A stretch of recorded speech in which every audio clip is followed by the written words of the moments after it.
Oh, shit. Whoops, guys. Sorry about that. Whoops, guys.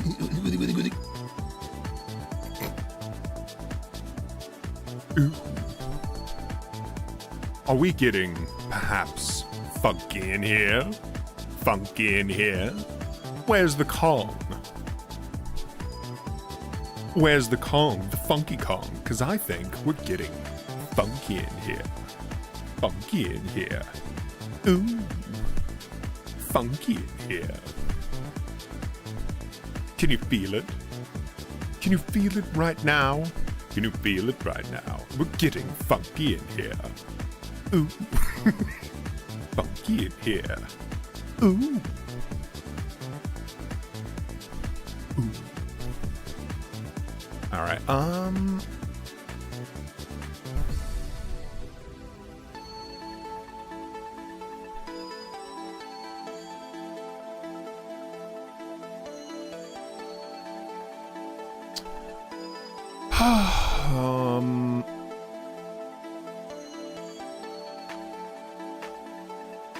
Oh, heavens me, Dios mío, mamma mia.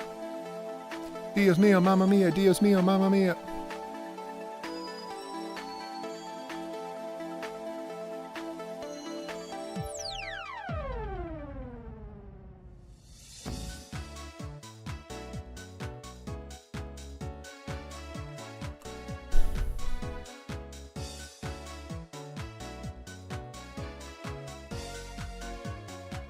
Bloop.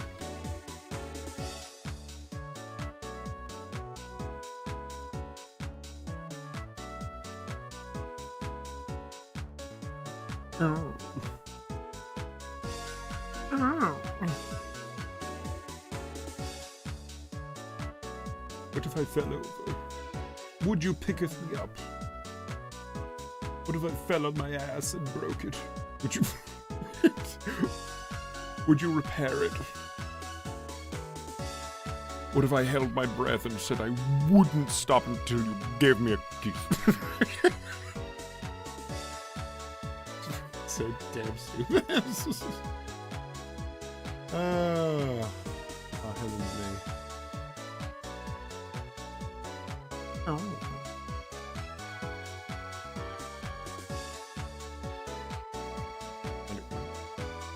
Oh.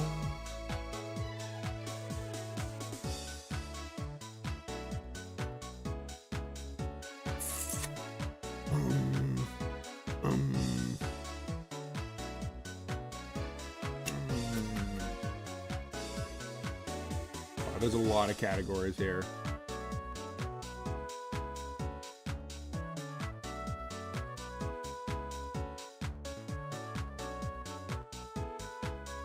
Did I ever advertise a stream before, or did anybody ever advertise a stream on?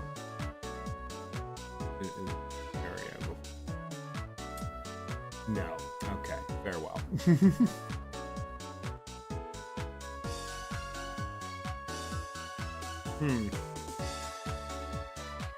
God, there's just some Discords where like... Oh, hi, Wub. Sorry, I just opened up chat. There are some Discords that like... Let me know if the music's too loud, by the way. I think it's at like an appropriate level.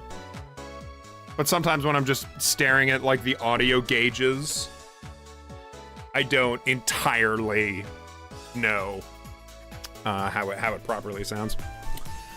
But yeah, anyways. Hello, I haven't been streaming in a little while. I was saying earlier, sometimes I'll get these like Discord streams that I'm a part of where they'll have like all these like get-togethers and plans and meetings and stuff like that, and they'll say like, you know, hey guys, come to our Discord, we do like X, Y, and Z thing on this and that day. And then they keep it going for like a month, or hell, sometimes they keep it going for like a full year, and then it completely dies. And it's completely gone. I remembered I once joined this animation group.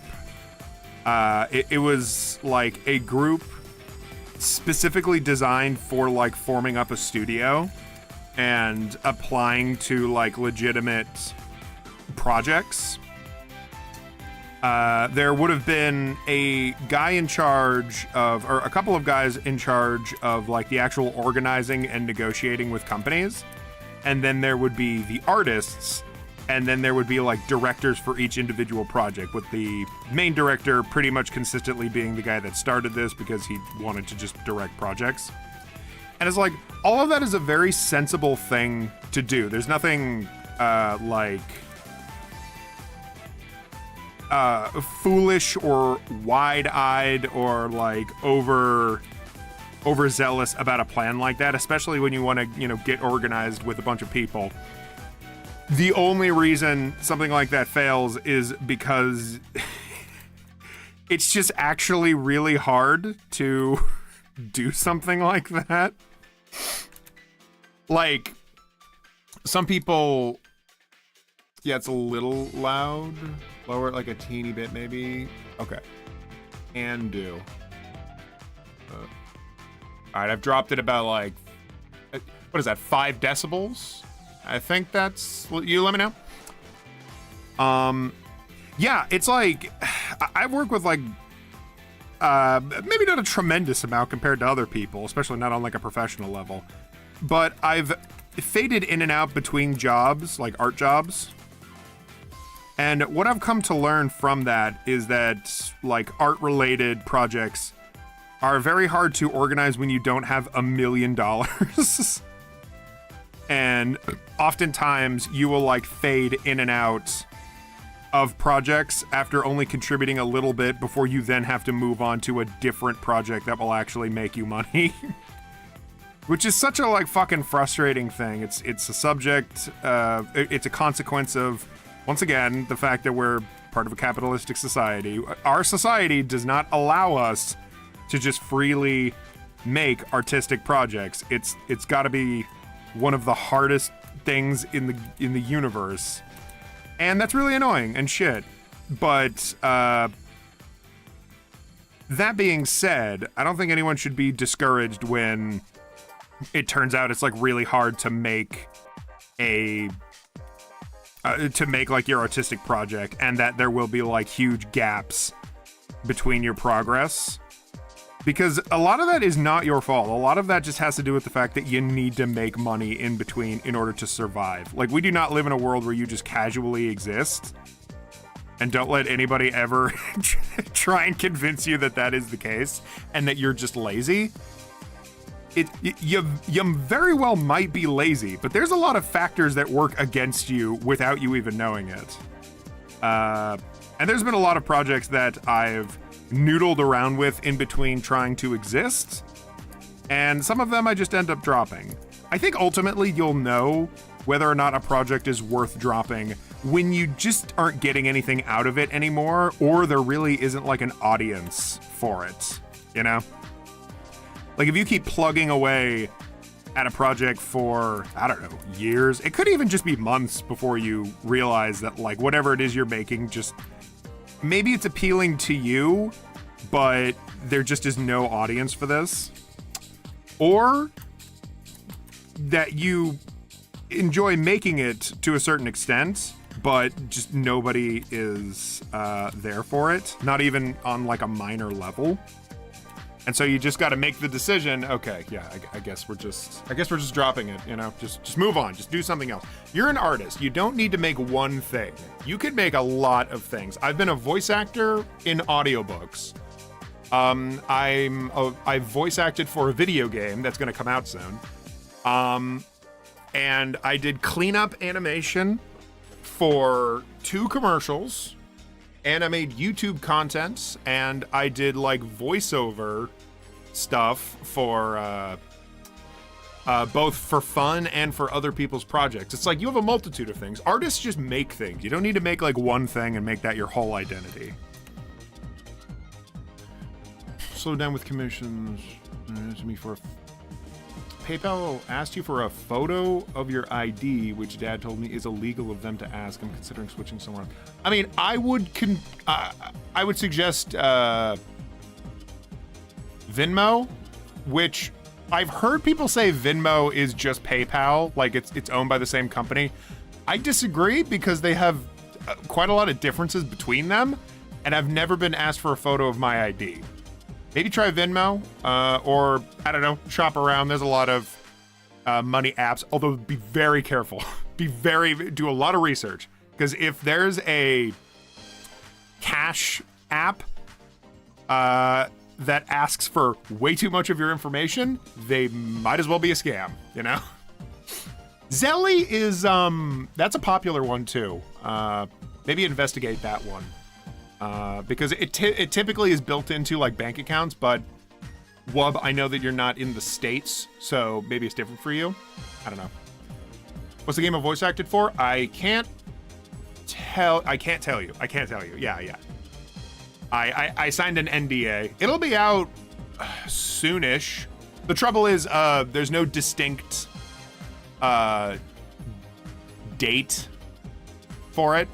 But once it's out, then I can, actually talk about it. Hello, how's it going? Hi there, Tired Fox. How are you? Hi there, Milos. How are you? Smiling Friends Brain.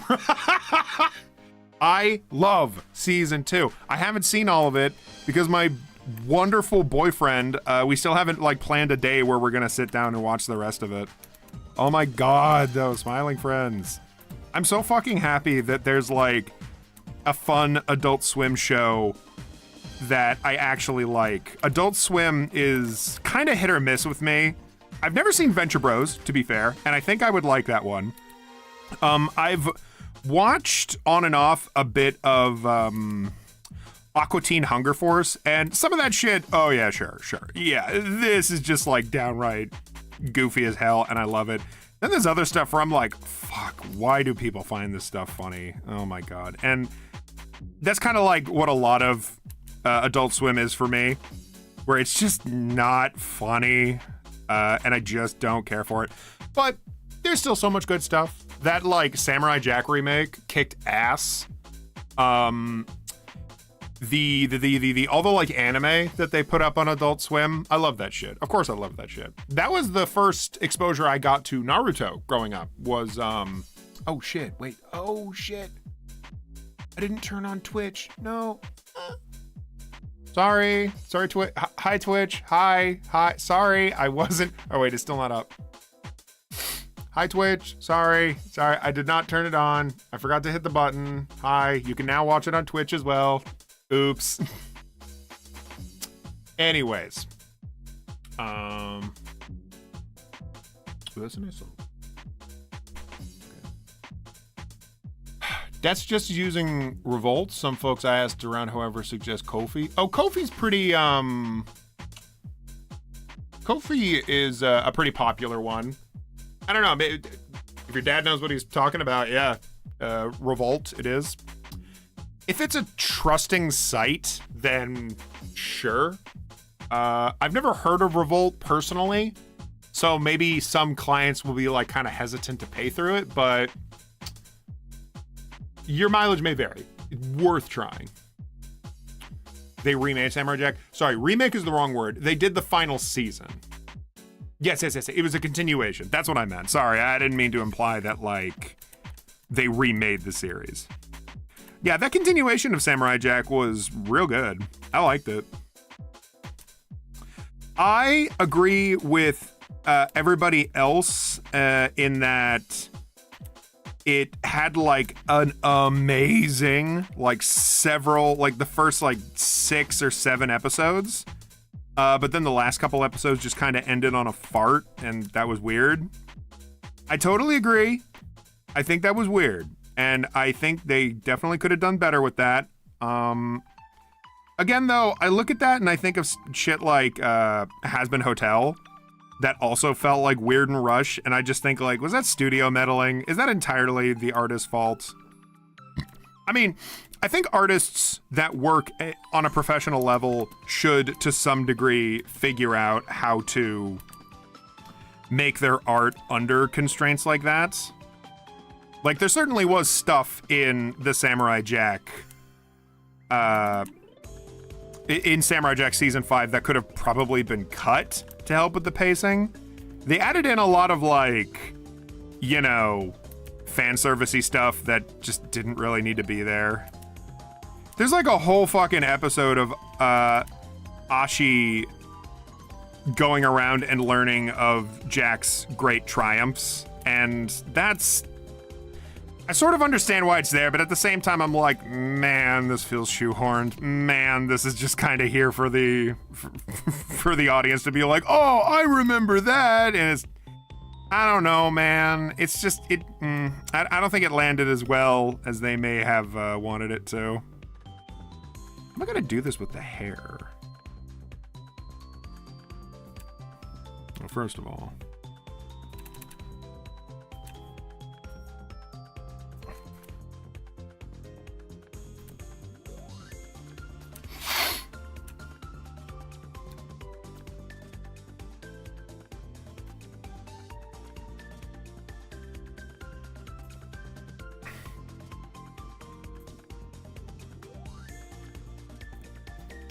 how have I done Theta from the side before?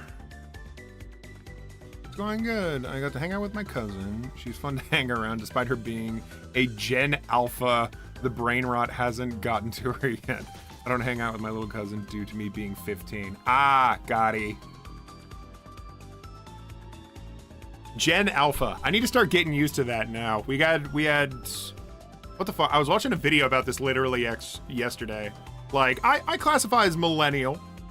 And then we got Gen X that was before me, which I didn't even know they were called Gen X this whole time. I called them 80s kids. Got me.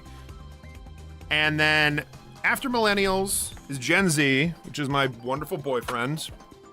And then we have Alpha right after? Yeah, guess so. Okay. And then after is Beta. Is that right? Do we have the Alpha generation and then the Betas come in? They're gonna get a different name. They're gonna make up a different name. Like Gen Z calls themselves Zoomers. So Gen Alpha is gonna call themselves like Alfies or something. Alfalfas. I'm here for it, you know? I wanna know what crazy bizarro humor is going to come from Gen Alpha. I remember when the Zoomers started popping up, started blasting their way into existence. And the first thing everybody said was like, oh my God, Gen Z humor doesn't make any sense at all. And I'm like, bro, most humor doesn't make any sense at all. Most humor is like complete fucking nonsense. Whenever people talk about humor, I always think about like the type of humor that I grew up around that I just, that I didn't get, the kind of like Gen X 1980s humor. You know what was the funniest shit in the world in like old comedies in the 80s and 90s? Was impressions. People, I feel like nobody talks about this enough. Like, Robin Williams was considered one of the funniest comedians in like the 80s, and the thing he did the best and the thing he did the most was impressions of people. And I don't find impressions funny at all. Impressions of another person are like as funny as the conversation you have around them. Like, Jim Carrey was, say what you will about Jim Carrey, he got his start doing stand-up comedy where he just did fucking impressions. What is it about impressions that made an entire generation lose their shit, made them shit their pants with laughter? And then the movies that Jim Carrey would be in, fucking Bruce Almighty, I think The Mask as well, goddamn Ace Ventura, in those, they would sneak in little jokes of him doing impressions. What is with impressions? It's not fucking funny. It's not funny when someone like does Dirty Harry and they just go like, oh, it's me. Hey guys, look, I'm Dirty Harry. Or they'd be like, hey guys, look, I'm Jack Black. He talks like that. I'm like, it's just, it's the most unclever observation I've ever seen. And so I love how that generation then turns around and is like, oh my God, Gen Z is so cringe. What do they even, what does their humor even mean? It's just nonsense. And I'm like, bro, it's at least more creative than impressions. That being said, every generation has their like banger comedy or their like banger media, like their hits, their whatnot, you know? Like, I'm not about to pretend like the 1980s did not have a bunch of like great comedies, great movies, yada yada. Like, I'm not lying to myself or anything. I just thought I'd pull that out, you know, just bring that up. I swear nobody really ever talks about that. The fact that like that whole generation was just obsessed with like impersonations and just doing silly voices, and that was for some reason the funniest thing in the world. When I was a little kid and I grew up around people that grew up around that kind of stuff, I was very confused. I was like, why is this funny? Mother, father, why do you think this is funny? You are cringe.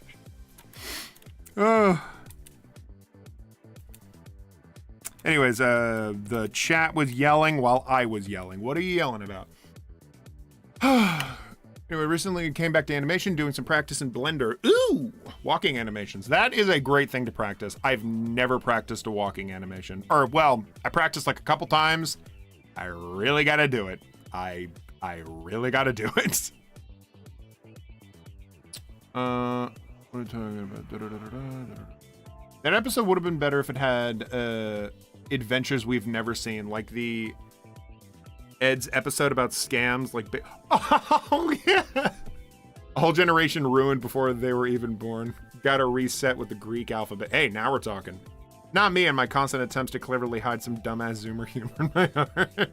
I don't know. Look up Jim Carrey doing impressions. That sounds kind of fun, actually. Will I get copyright struck for looking up Jim Carrey doing impressions?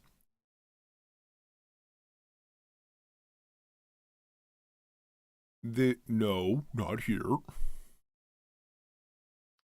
Jim Carrey impressions.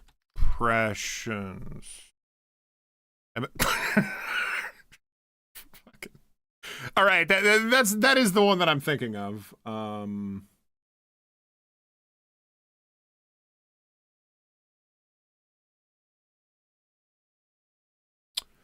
This old one, I don't know, maybe I won't get in trouble for this old one. Is there like a thing where I can like flip it backwards or something to so that I don't get I maybe don't get copyright struck? Hold on, I just want to check this real quick. Can I flip it? Ooh, maybe that will help. All right, let's see. Jack Nicholson doing the joke. Okay, Jack Nicholson.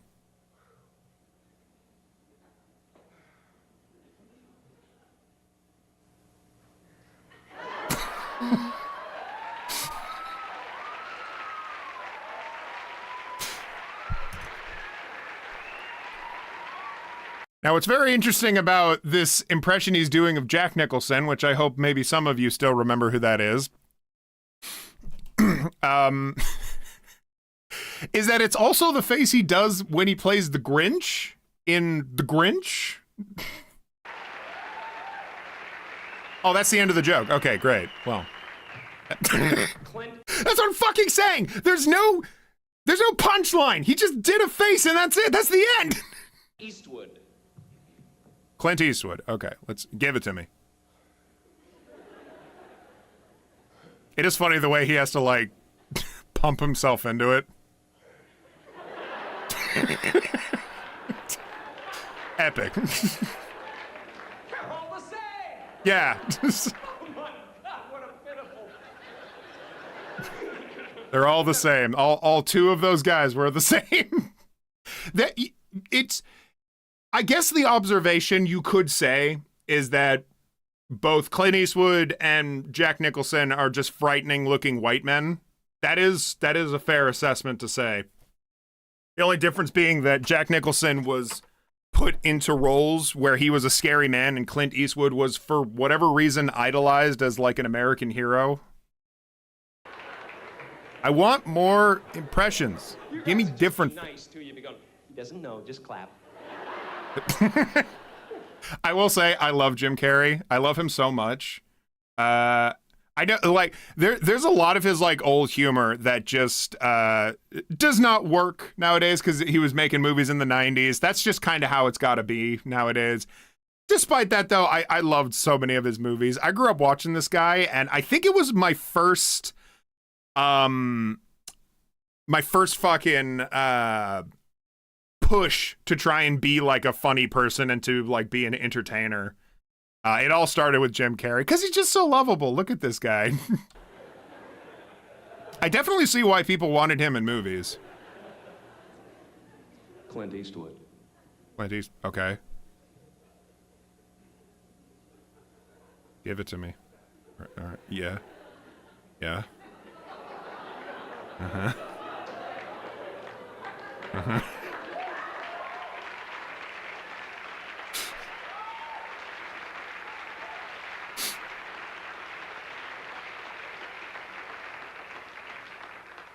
Michael Landon. There. Now, is this going to be the same joke again, where he just does the same impression? Because my point is, all of these shows, Robin Williams does the same thing. I don't want to look that one up because I think I will definitely get copyright struck. A lot of these impressions are just like a dude does a face and then everyone claps and then we kind of just move on, you know? Like, that's what's so frustrating. Is I'm like, what is the bit? What is the bit? He would want me to do it. Shut up. Yeah, no, and that was the other thing too, is like, hey guys, I'm about to do an impression. Hold on to your horses. If this actor was here right now, he would be upset. It's like, lots of people do impressions. It's a very normal thing. Maybe it's just the relatability. Like, you know, lots of people like to do impressions of other people. It's just a generally funny thing to do. Why is my thing off to the fucking... Newborn colt. I can't hear you. James. I can't fucking... James, don't change the damn subject. Why'd you walk away from the mic?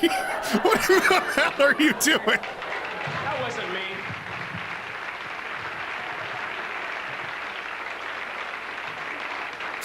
And last but not least. You know, to give him credit, I'm still laughing. I am laughing at his comedy show, to be perfectly fair. James Dean. Please keep in mind this is the last impression, so please applaud accordingly. James Dean.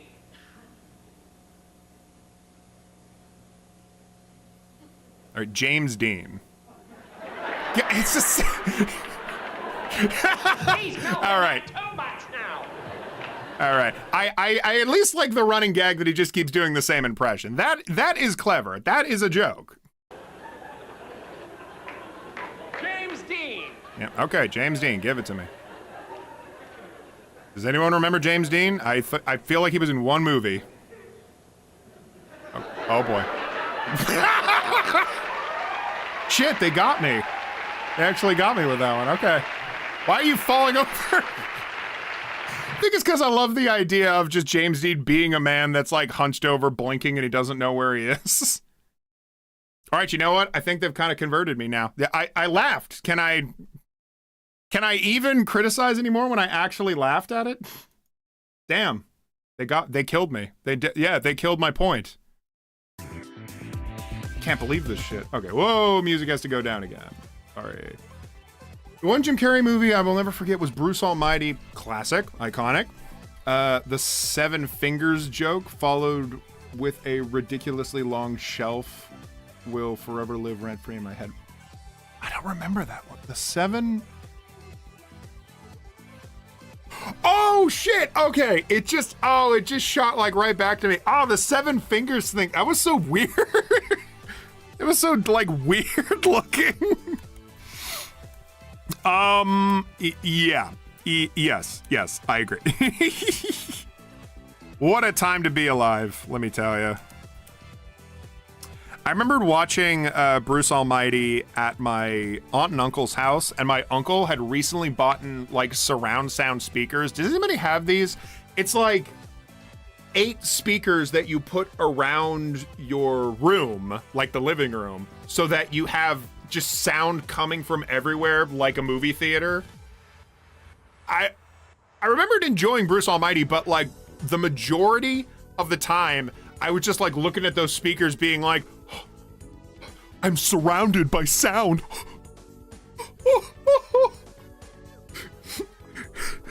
Can you believe the privilege? I can hear it over there. I can hear it over there. I was such a happy child. I thought not of the suffering in our world. I just thought of the 9,000 speakers that my uncle could afford. Just so we could watch Bruce Almighty. What a strange movie for him to show off his cool speakers. Like, that movie had some fun audio jokes in there, but it certainly wasn't the point, you know what I mean? The one thing I think of is him parting the red soup. That was a pretty good one.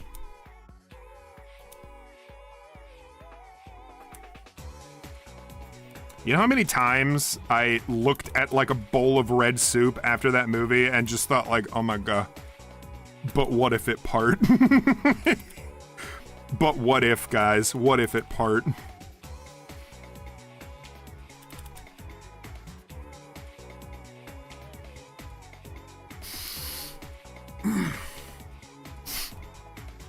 Your dad does, and you don't like it because it's kind of it is kind of overkill. It's like you have a bunch of speakers that are all doing the same thing, right? Like what does it actually do? It reminds me of in the live action Lion King when they hired like 5 drum sets that all just played the same notes. Like there was this shot in the Your Movie Sucks review of the live action Lion King of like 5 drum sets in a studio, and they're recording the music, and you can hear like all 5 of them just going doo doo doo doo doo doo doo, like they're hitting the exact same note. It's not like an orchestra that's playing a bunch of different notes that come together. It's that they're playing the same thing so that it's louder. I don't know a thing about music, so someone smarter than I could maybe explain why that's important, but yeah, that and the speaker thing, I don't know. It does kind of seem like overkill, doesn't it?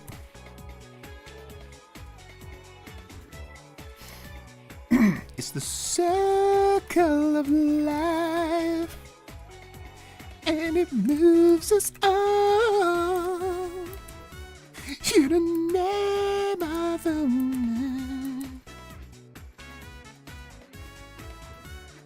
Guys, what if we just turned on The Lion King and we watched it until my channel got deleted?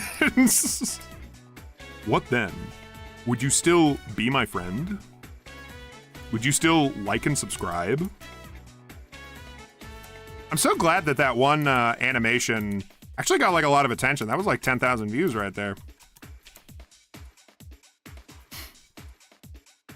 That was one of those projects that like I had to put down because I was doing too many commissions at the time. And then I saw it sitting in one of my folders, and I'm like, I gotta get back to that. That come on, like that's a Worlds of Stage animation. I need to finish that. And then I put it out, and people actually really liked it. I got a nice little boost of subscribers in that time, 20 or something like that.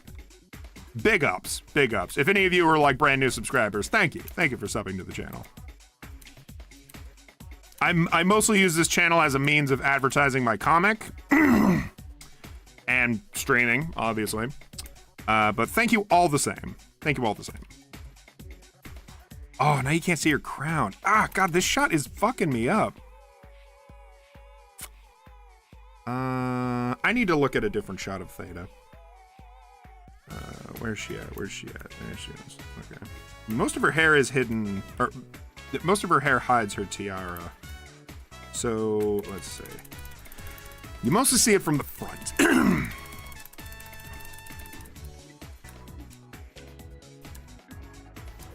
God, I've bought like a lot of video games recently because I've started working that like studio gig, and now my boyfriend has been helping pay rent. So now I suddenly am not like horrifyingly afraid of money like I used to be. I mean, well, shit always changes, but still, like I was in like a much better position to get some indie games.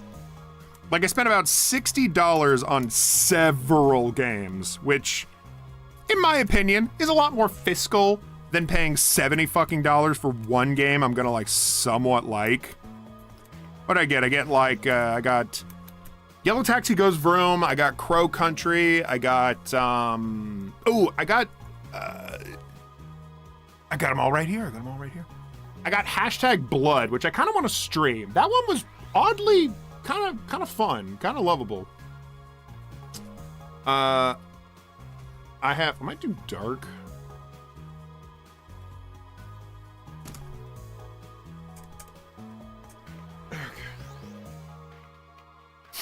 I got a game called Pumpkin Jack, which I think I want to play around Halloween time just for like, you know, thematic reasons. But Pumpkin Jack is like, it and I mean this with like no exaggeration, it feels like a modern day Rare game. Like it's a 3D platformer and it's just got a vibe to it. It's just fun. It's really like corny in a lovable sort of way. Oh, daddy. Yeah. Okay. I got the new Momodora, which I love Momodora. I feel like I may have streamed it at some point. Carter's Quest came out, which is a lovely game. The Big Catch Tackle Box. Oh, I just got to make an episode, or I got to do a stream where I just go through all these games. Because they're great. They're great. They are wonderful. Oh, I see what I'm fucking up. Okay. Yeah.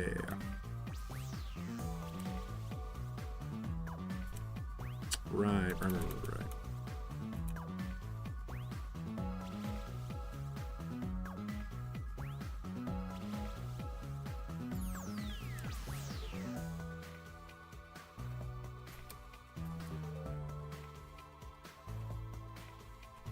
God, you know who's the best stand-up comedian ever, though, is Brian Regan. Still to this day, doing stand-up comedy, and I swear he's like in his 70s or something. He's like around Joe Biden's age, and yet he's still fairly coherent and still making comedy that makes me laugh. Like, hats fucking off. All fedoras, trilbies, toques. Any hat you can imagine, take it off in remembrance and with love to Brian Regan, the best stand-up comedian ever. We go through a lot of shit stand-up comedians, and yeah, most of them make me fucking wanna, not watch them, not support them financially, That being said, though, it's just like every like 5 years or so, Brian Regan will just come out with another comedy special, and I'm like, oh my god, he's back and he's still funny, and wow, hey, hell yeah. Like, you know, when shit just works, when someone just like shows up, performs, is hilarious, does their job as a stand-up comedian, and then just leaves to go and make more like funny stuff for the future. You know when shit just works? Don't you love that? And you don't get blindsided by like drama or BS or whatever.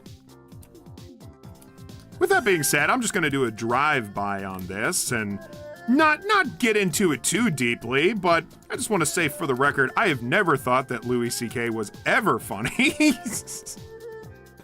And there was some drama about him, for sure, that, you know, he deserved, sure.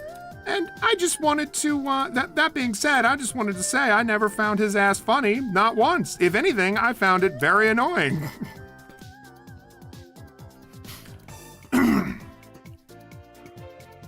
Man, there's a lot of like stand-up comedians that are just amazingly dreadful now. You know, the type of dudes that are like, oh man, you can't make a joke about anything anymore. Like, I think about those people. I think about them. And then I think about that Jim Carrey thing that we just looked at. That was not the least bit offensive. And honestly, like, sure, maybe it wasn't a super banger funny one, but I thought it was, like, entertaining. I laughed. I chortled. Why don't you make jokes about that? Why don't we bring back impressions? Will the Zoomers find it funny to do impressions? You tell me. Zoomers. Do you find impressions funny? Is that the funniest thing you've ever seen when someone does an impression? Actually, maybe, because when I was doing blind dub, a quarter of the comments were people being like, oh my god, he sounds exactly like that. So I appreciated the comments, but I do remember thinking to myself, like, is that the bar? Like, I just need to kind of sort of sound like the actual actor? Okay. Actually got gifted a game yesterday. Ooh, what's the game? What's the game? There's a prequel to The Lion King. Yeah. Coming in December. It's about Mufasa. Yeah. Not gonna watch it. Anybody seen the new Batman show on Amazon Prime? It's supposed to be set in the 40s and 50s, but the producers are Bruce Timm and J.J. Abrams. Really? Sometimes you do find impressions funny. Not so much in facial, but voice, certainly. I like... I can find the humor in impressions. Just to be like... Yeah, like, I like, exaggerated impressions of, like, celebrities or, I don't know, my friends, stuff like that. But it's certainly not a sophisticated joke. My beef isn't so much that, like, Gen X laughs at impressions. My beef was that was the funniest thing that, like, started a bunch of people's careers. Like, Jim Carrey's opener and closer, like, in that special that we saw, that was the final joke of his set, which in stand-up comedy, usually you want to really end on a banger. And Jim Carrey's ending joke, his big thing, his closer, the funniest part of his entire setup, of his whole stand-up, was impressions. And I don't get it. I don't get that as, like, it being the best thing you can offer. All right. I think I'm in a better spot with the hair. The ear's still, like, fucking weird, though. This is gonna take some fiddling. I think I mostly draw Theta from the front. But I don't... Yeah, see, I don't bump into these issues nearly as much. And the hair kind of, like, flops down. Maybe I could just cover up most of the head.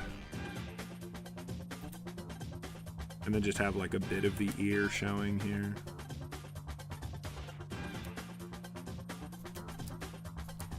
Yeah, this looks right. Yeah, I think what messed me up last time was that I covered the front of the tiara, which you really don't want to do. Because the front of the tiara is... It's important. It's actually strangely part of Theta's face. Like, I have future designs in mind for Theta later in the story, and all of them include the tiara. It's an extension of the face. And as someone actually noticed in that World of Stage animation that I did, keen observers will see that this little skull will always have the same expression that Theta does every time. Even when, like, the expression drastically changes between pages. Does this mean that the tiara is alive? No. I mostly just do this as a funny to myself and anyone that wants to observe it. I've had thoughts of, like, oh, what if I made, like, a weird deep lore thing to it? But then I'm like, I feel like that would mess up the lore, like, a lot, and it would be, like, kind of not important. It's maybe if something comes to me and stands out as like, oh, that's brilliant. Oh, like that, like this ties in with that or something like that. Like it doesn't drastically ruin the lore or the story or whatever. If something comes to me, then sure. For now though, it's just like Theta's other face. Reminds me of Dracula's shadow in Bram Stoker's Dracula. How Dracula would be like walking around a castle and his shadow would just be like flipping out in the background because it had like a mind of its own. Also, I'm about done with the original Dracula book, and I cannot remember them ever talking about like Dracula's shadow moving around independent of him. It very well could have happened, and I just did not catch it. But I have no memory of that. I think it might have been made up for attention. All right. Okay, Theta's looking good. Yep. Boobies, boobies, and boobies, boobies, boobies. Blah, blah, blah, blah.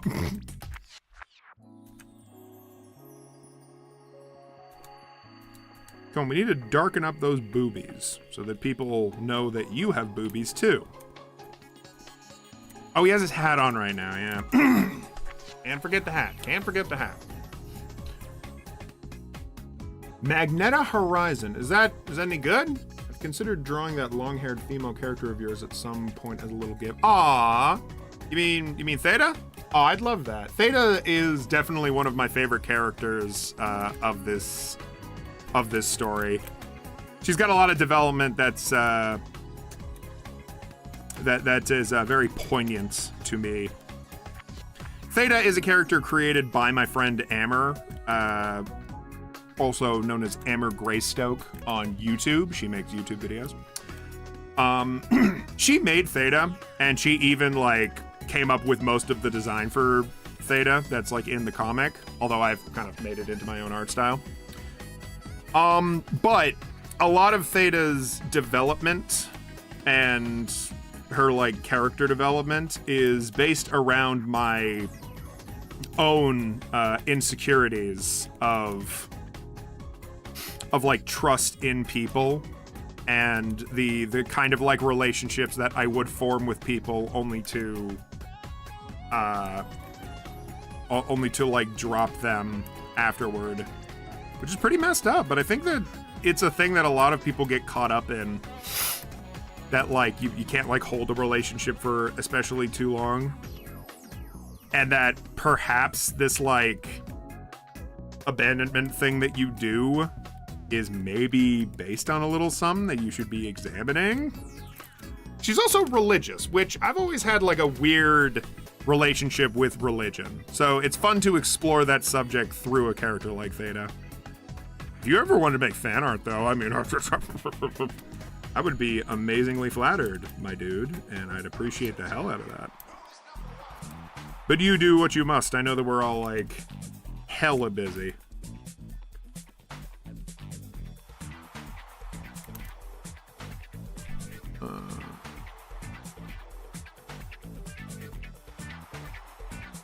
"2D Metroidvania with a goddamn style meter." Yeah, I know what you mean.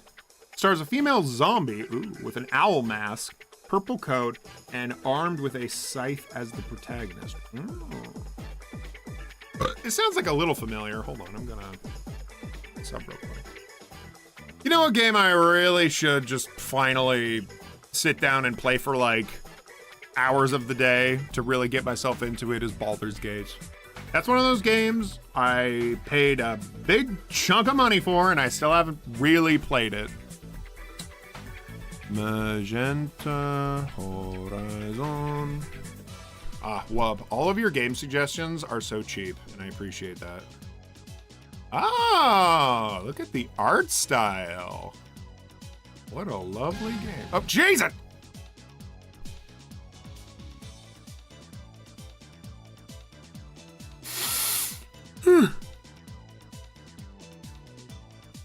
Seems like a goodie. I see what you mean too. Yeah, it is a style meter. That one game that has the worst name in the world, Real Web Legends Carter's Quest. I've just been calling it Carter's Quest. That game actually has a bunch of moves from Devil May Cry. Like, it's got the sword swing up where you like kick them into the air and then you can jump and like slash them in place. It has a bunch of moves from Legend of Zelda, but specifically from like Melee. Like the Link spinning up and like Link's up B, where he like jumps in the air and he spins his sword around, and it's amazing. It's fascinating to see them integrated in a game like that. I can already tell that Carter's Quest needs a lot of polish. It feels like a very janky game already. That being said, though, let them cook. Let them cook, because I really love the concepts that they're delivering in Carter's Quest. Ooh, who's this guy? Ooh, who's this guy?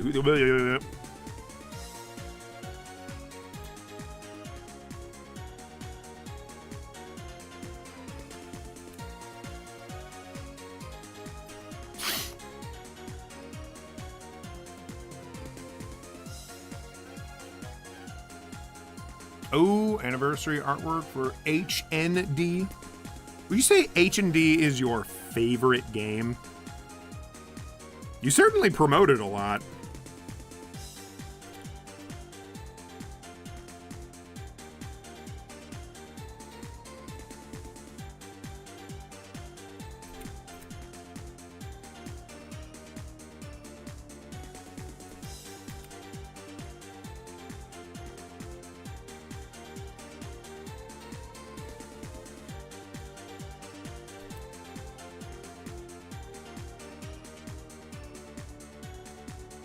Little man. Wait, I never drew a fucking hat on fucking cone. God damn it. I keep forgetting. Why am I like this?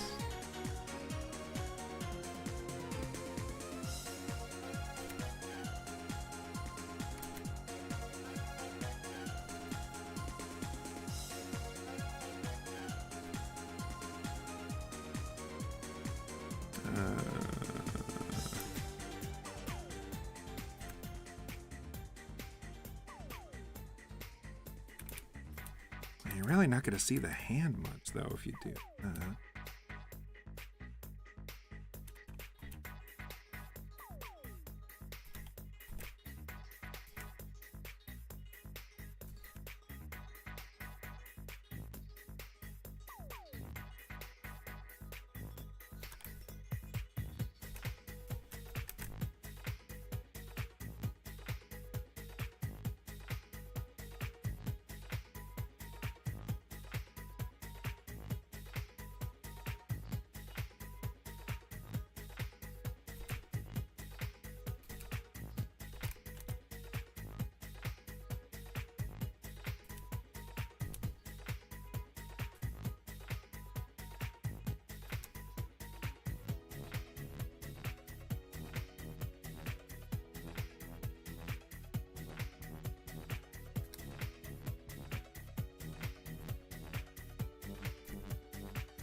I really love Cone's hat, but it's like, God, there really are some days where I'm trying to like be expressive and his hat is like cutting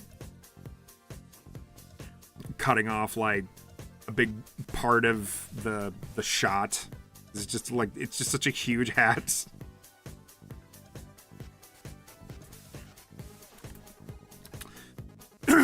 That's the curse that I fall into with wanting to have like big clothing.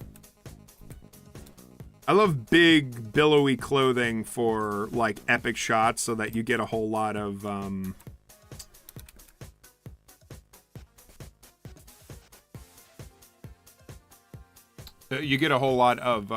their silhouettes.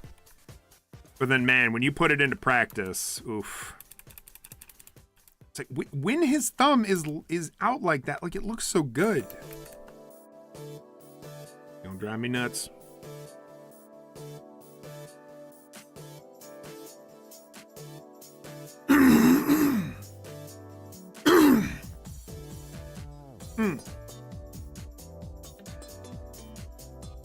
This one ambient track of the city of Wata. Serti. Am I saying that name right? Serti. I'm not great with names. Finally caught you live. I've been a huge fan since the freakish age of 13. I got into video editing because of your older videos. Aww, and they still make me giggle and slap my knees together. Aww. Hell yeah. Well, thank you. Thank you so much. I appreciate it. I hope that the video editing is still going well for you. And that you're doing projects or you're at least still having fun video editing. I hope that you're keeping up the art in your life. Those reviews that I did always live in my mind as like wonderful memories. So I'm very glad that you agree and that you got a huge kick out of them. Those were a very special time in my life. I was going to college. Things were real stressful at college, but then I would go home and I'd make videos. And you know, that was cool. There was a lot of stress in making the videos too. There's a lot of stress in like balancing your life and balancing art as well. And it can just be tough. But actually finishing the videos, getting them out there, and seeing everyone's reactions, oh man, it was a very special time. I was riding a very specific like trend that I was super psyched about, game reviews, and everybody else was so encouraging that it really helped. It helped to keep me motivated. And so I thought about those as like just these really lovely days of creativity and of like making friends on the internet through my videos. That's how I made like some of my most lasting friends, was through the videos that I made. So yeah, thank you for the lovely comment. I appreciate that a lot. It means the world to me that videos like that meant so much to other people, because I know what that's like to have like those special YouTube videos off of some dinky channel that didn't quite amount to like the quote-unquote stardom that other YouTubers might get, but that doesn't dissuade or take away from, you know, the enjoyment that you got out of them. For me personally, I think of channels like Bentley Bros, if anyone remembers that. Or like, I recently started rewatching episodes of The Continue Show, which those guys are still making videos. The same videos that they made like 10 years ago. And they're still funny, and those guys are still so lovable. And that's what I love, is that like those guys never hit like a massive success ever, as far as I can tell, at least not on their YouTube channel. And yet they're still making stuff. They're still just in it, cracking away. And I find that very special.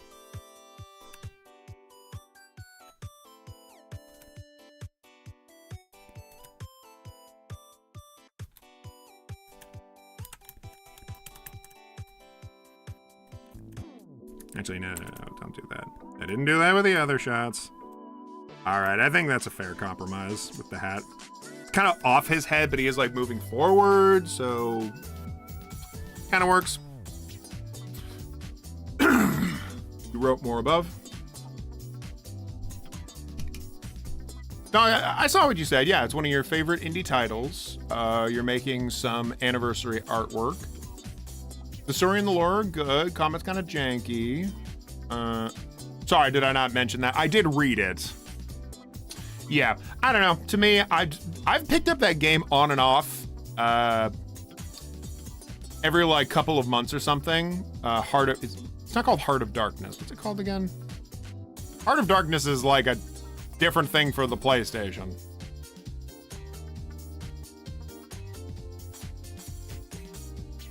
You've always been a comfort YouTuber for me. Used to watch you to get through rough times as a kid. Aww, and I find myself coming back when things aren't going smoothly. Glad I could be of service. Glad I can be helpful in any way I can. I have a lot of YouTubers like that. Peanut Butter Gamer, I think, is my YouTuber for that. Like, I go back to any of his videos and I'm just like, man, this rocks. Heartless and Dreadful, that was it, yeah. Return by 72 hours. Yeah, I've on and off tried to play Heartless and Dreadful. I don't know what it is. I don't vibe with it though. Story isn't really grabbing me. It's like way too much text, and the personalities of the characters really don't get me. They kind of just come off like really snooty. It ain't for me. It ain't my vibe. And yeah, the combat is also like janky. I just can't quite get into it. It's a whole thing. Sorry. What am I doing here? This is a comic book that I am currently producing right now. The episodes, or rather, I make a collection of pages, and then I put them up on Webtoon. That's until I can like make a website of my own, which I've been really dragging my feet on. Did I remember her? Yeah, okay. But yeah, this is a comic that is based off of a D&D campaign that I'm still doing with my friends to this day. But it was only last September, I believe, that I started producing pages of Chapter 1. Now we are doing Chapter 2. Wait, is this would be... Yes, this would be Chapter 2. The other one was not a prologue.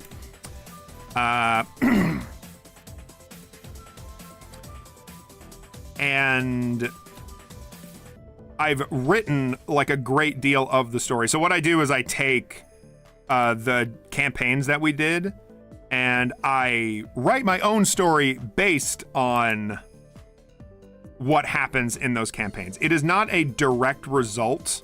It is not a direct rewrite of the campaign itself, unless there's like a really amazing thing that happens in the campaign, in which case I work that into the story. It's like I'm writing my own story here, but it's based on the campaign. Hey, first time kind of streaming a hot minute. It's true. I haven't been streaming in like such a long time.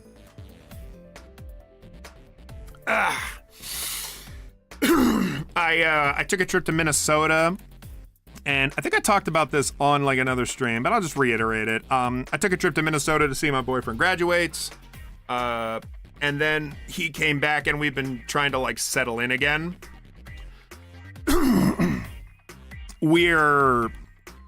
He's working on like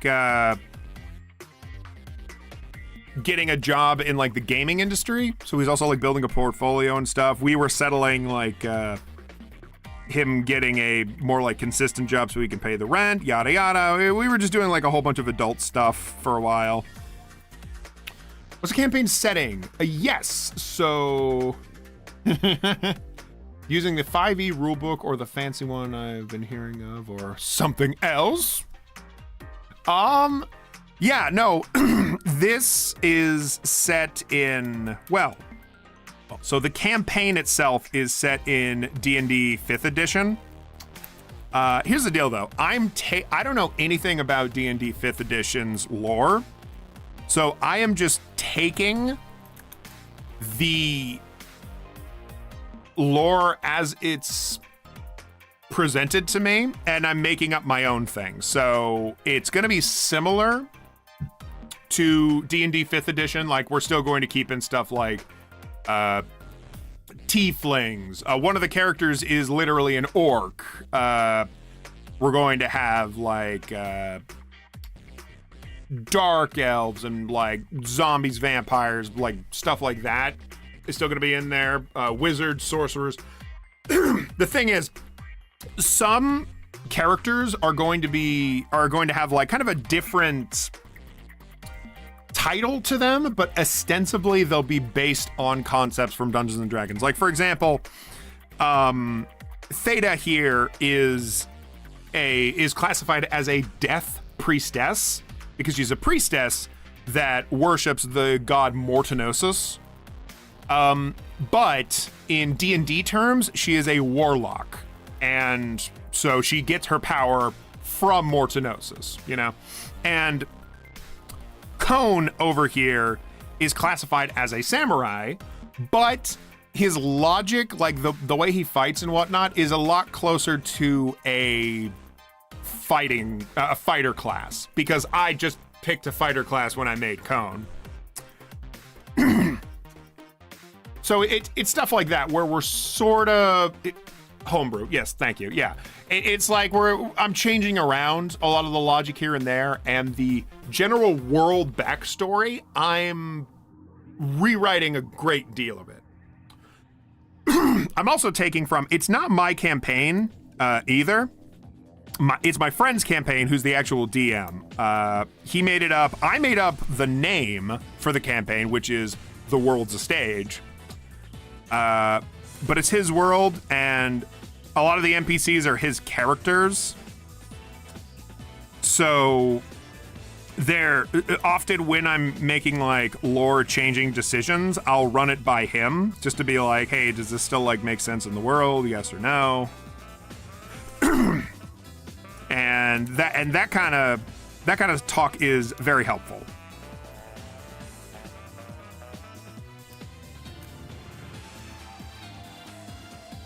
You got a job a few months ago running a D&D campaign at the local game store. Ooh, basically Pirates of the Caribbean meets H.P. Lovecraft. You got a job? Are you being paid for that? Oh, you finished the walking animation? Can I see it? Did you post it on the Discord?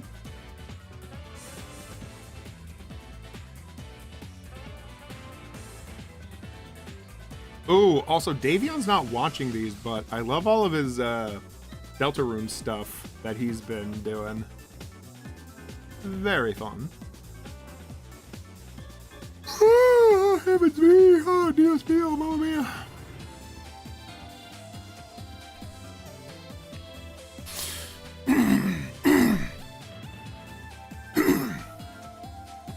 My comic is on Webtoon. Let me see if I can just post a link.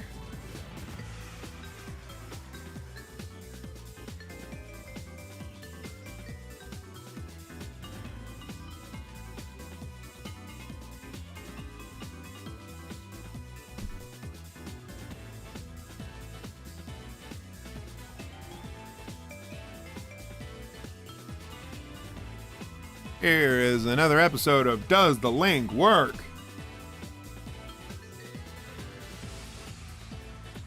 Okay, I think it works. Yeah, take a look at that link. That's all the episode. That's all the pages so far. I've gone through all of chapter 1, which was mostly like introductory stuff. Chapter 2 is when we actually get into like the meat. The meat. That's when violence happens. See? This is in chapter 2. This poor lady about to get ate.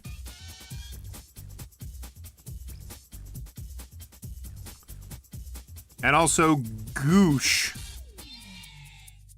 And owie owie. That's a sword in the guy's mouth, and his tooth is like hanging out. Where was that one page that like took me for fucking ever? Yeah, it was this. This took me forever because I was trying to like figure out where everybody was standing.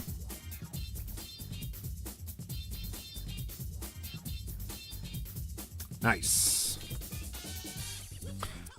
Just a little sneak preview of, you know, some of the next couple pages.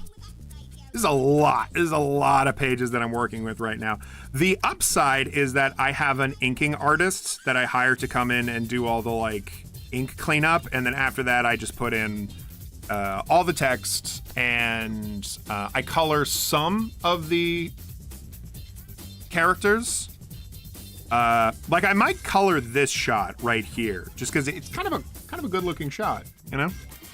Might look great in color. But most of the time, I will. I mean, give an example here.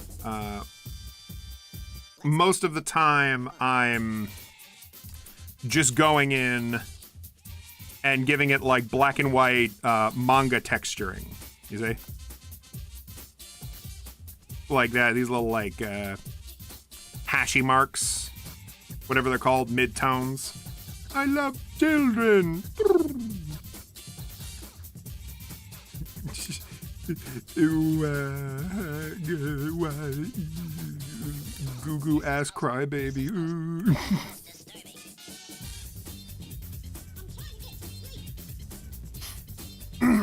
Also, look at this.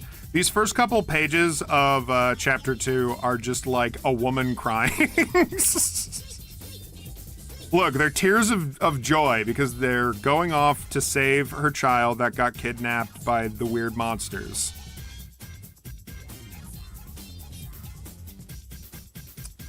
But yes, yeah. Chapter 2 is looking great, in my opinion.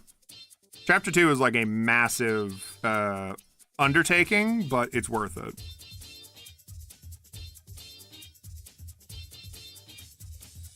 I'm a big fan of Theta's design. Cone's as well. Though it's weird for me to look at like my own designs and be like, wow, that looks so great. So I still give credit to Amber for helping with Theta's design.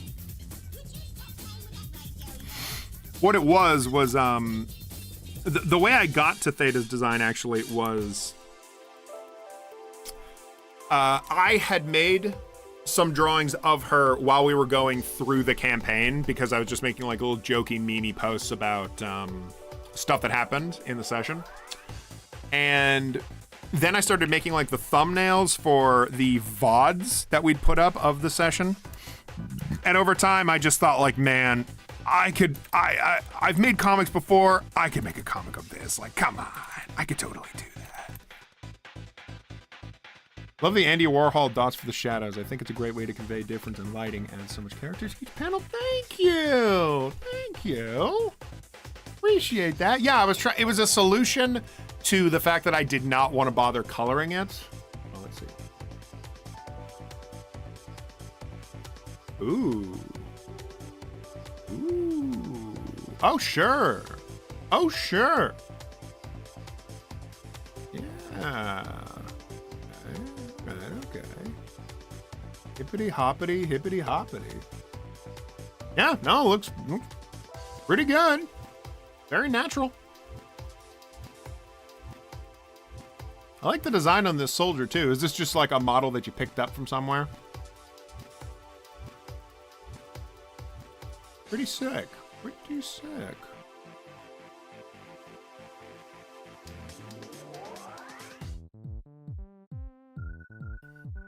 Sorry, ladies. Yeah, I'm getting paid. It's a 1 day a week thing, but the players pay the store for event tickets.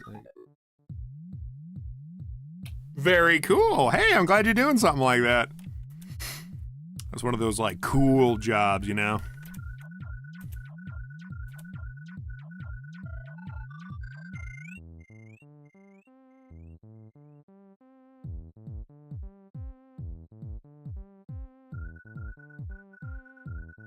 Organization works with them, had an interest in doing that. It's a model your friend made. We're hoping to make a game together soon. I like the design of the soldier. I'll say that. The design of the soldier is real cool. I dig. Well,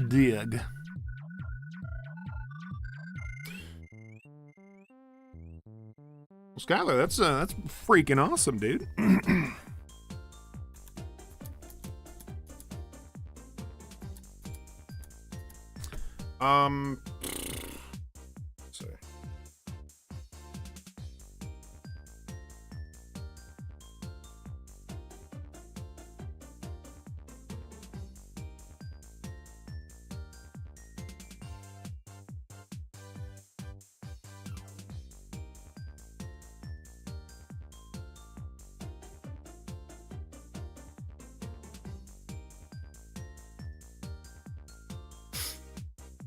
shoot, I think in a bit I may need to call the stream. Back had visited what I missed. Oh, I was just chatting about the comic.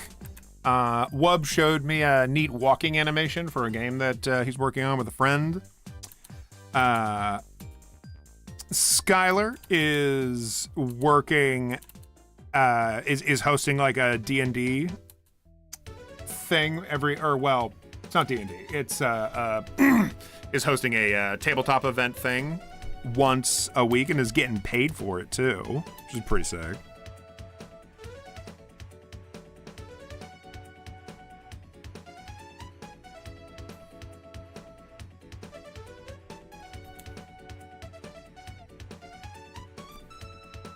And what if instead he was like, he was like sticking his ass out?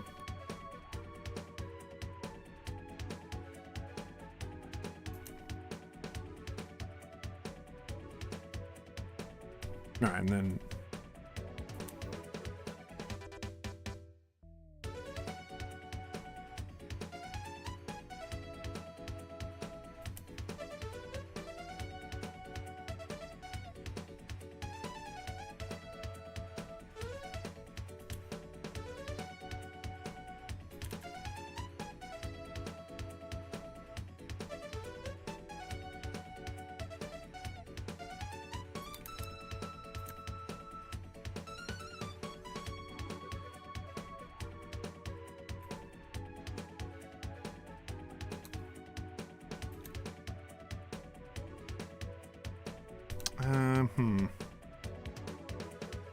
turn both of these down. And you guys way down. Yeah. Okay.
Oh, that model is an action figure? I did not catch on to that, actually.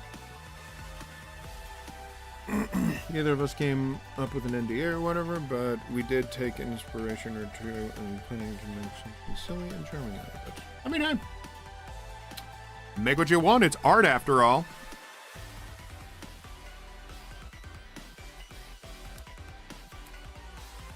That's what I'm thinking with this particular comic is until I feel the need to, like, once there is an audience for it, and I feel the need to market it a bit more. For now, I just, like, put it out when I can. I don't stress on it too much. I'm not gonna go, like, financially bankrupt over it just yet. But I believe in this story. Like, this story seems fun as hell. The way I've, like, written it, the way I've, like, shown it to my friends and their thoughts on it. It's got a lot of, like, twists and turns, places that it goes. And this trio of friends, they're super duper fun to write. So, yeah.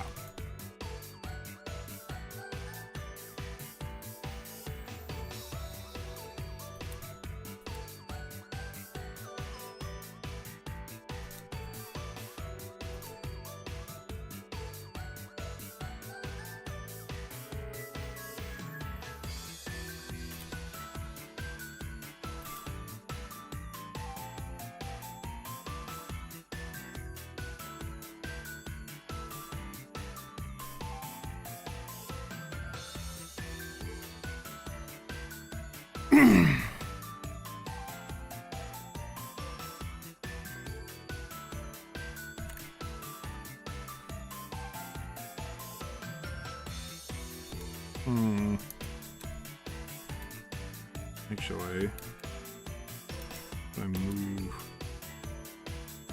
that leg out.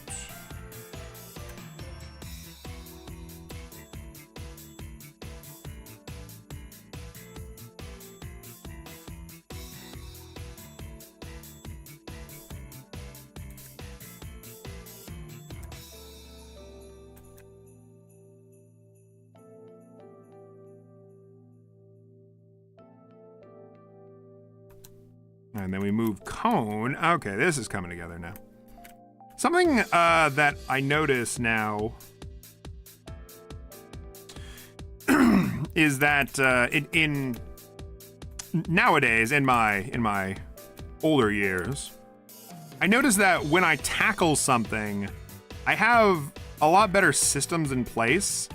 So when I start thinking to myself like, oh my God, I'm just not getting this, I don't panic. I just keep working on it. And even when it really seriously feels like, fuck, what the hell am I fucking doing? I've done that often enough to know that all I need to do is just keep trying. Just keep chipping away at it, practicing at it, figure out what it is that I want out of this, and then I'll get there in the end. Quitting does me no good. Unless, like, I guess I'm really physically tired, like I'm just exhausted from the day, sure, yeah, but that's a different story. I want to fight through my insecurities about whether or not I can complete something, and I think that's different from like just being physically exhausted from working all day, you know? Boy howdy, can I get exhausted from working all day. It's almost like I don't really have a great switch to indicate to me when I'm working too hard. I'm trying my damnedest not to get stuff like carpal tunnel syndrome and whatnot. Because I get nervous when like certain YouTubers or creators or whatnot talk about like how they broke their hand trying to make a webcomic or like editing YouTube videos or whatnot.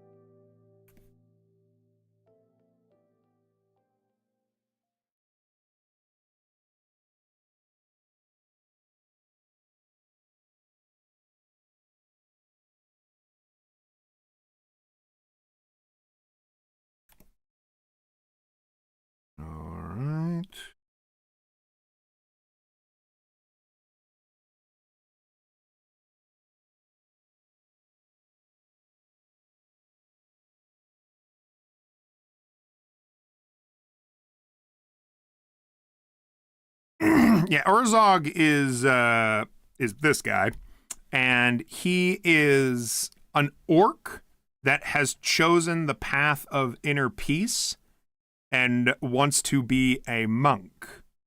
And a lot of his like monkly philosophy is based off of like Buddhist philosophy. So I had this urge for a while to design him to look a little more like Chinese. But the thing is, once I started to like dig really deep into like ethnicity, it started to, and I'm still kind of practicing this because I want my characters to look like different enough from each other, like to actually have some diversity in like the looks, so not everyone just looks the same.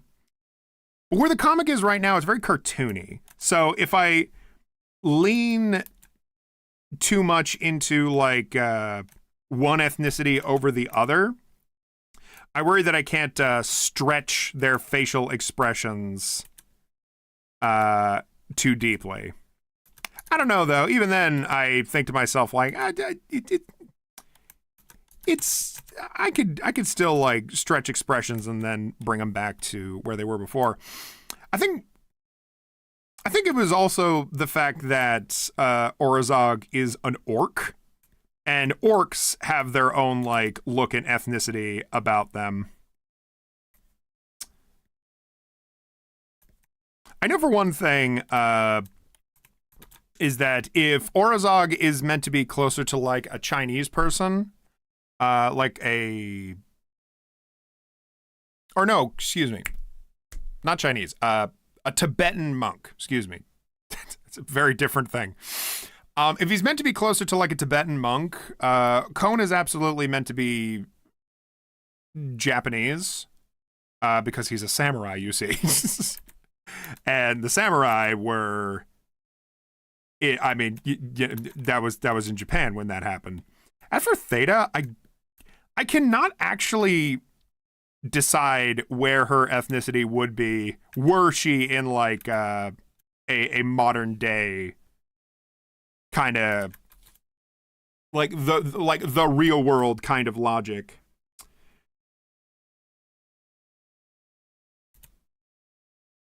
I wouldn't be surprised if perhaps it was like somewhere in Europe, Germany maybe, but I think as I get further along in the story, I'll figure it out.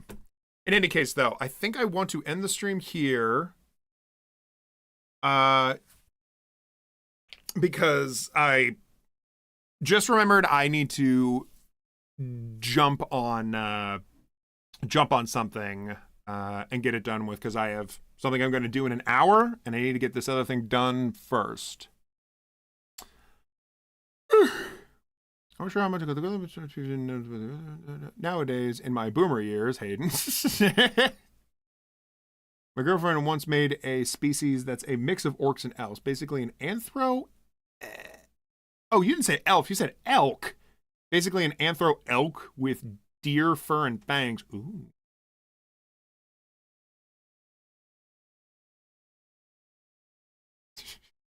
Not Chinese. Tibetan. Instantly negative social credit. Yeah, my comic will not be sold in China, I guess. They won't like it. John Cena's not going to read my comic. I'm sorry. It's artistic integrity, China, please. I find him really charming design-wise. Thank you very much. I'm hoping that like the designs really stand out to people as like a reason to keep up with the comic. But yeah, for now, I'm glad that I got this page mostly done. Thank you for watching streams. Let's hope that I won't be too busy and I can just do another stream of this. I think like the next stream I would do would be one where I actually get into some of these video games I mentioned, just to show them off. There's a couple demos as well that I would want to show off. And I guess I'll leave Pumpkin Jack alone until Halloween. I still need to finish Silent Hill. Damn. Okay. Well, I will do all of that in due time. So, yeah. See ya.